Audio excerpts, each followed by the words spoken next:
Maharashtra superfast news चॅनलमध्ये आपले सहर्ष स्वागत आहे। खास सत्याची थार लेखणीची महाराष्ट्रातील ताज्या आणि वेगवान बातम्या पाहण्यासाठी आपल्या हक्काचे चॅनल शेअर करा, लाईक करा आणि सबस्क्राईब करा। धन्यवाद। भागवत कथा म्हणजे जीवनाला दिशा देणारे आध्यात्मिक विद्यापीठ।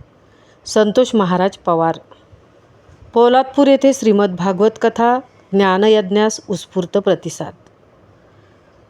सह्याद्रीच्या कुशीत व पवित्र सावित्री नदीच्या निसर्गरम्य तीरावर सुरू असलेल्या श्रीमद भागवत कथा ज्ञानयज्ञ सोहळ्यात रविवारी भक्तिरसाचा अविस्मरणीय संगम अनुभवायला मिळाला। हॉटेल राजमुद्राचे मालक तथा पोलादपूर तालुका नायक मराठा समाजाचे अध्यक्ष सुनील मोरे यांच्या मातोश्री श्रीमती शांताबाई तुकाराम मोरे यांच्या आध्यात्मिक इच्छेनुसार आयोजित या कथा सोहळ्यास तालुकाभरातून भाविकांनी मोठी गर्दी केली। मातृदिनाचे औचित्य साधत श्रीमती शांताबाई तुकाराम मोरे व सुनील मोरे यांनी सपत्नीक श्रीमद भागवत ग्रंथाचे पूजन करून कथा सोहळ्याचा शुभारंभ केला। भागवताचार्य संतोष महाराज पवार यांच्या अमृतमयी वाणीने परिसर भक्तिमय झाला।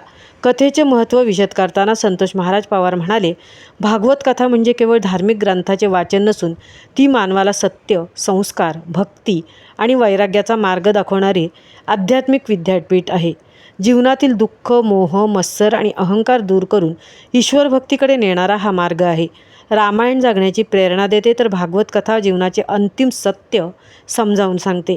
गीता भागवताचे श्रवण ज्या घरात होते त्याच घरात सकारात्मक ऊर्जा, समाधान आणि संस्कार नांदतात, असेही त्यांनी यावेळी सांगितले। त्यांच्या प्रभावी निरूपणामुळे उपस्थित भाविक मंत्रमुग्ध झाले होते। या कथेला तबलावादक कार्तिक महाराज हिंगणे, गायनाचार्य रमेश महाराज बिटे तसेच ऑक्टोपॅड वादक दीपक महाराज गोरे यांनी संगीतमय साथ दिली। व्यासपीठावर पंढरीनाथ महाराज रोकडे उपस्थित होते।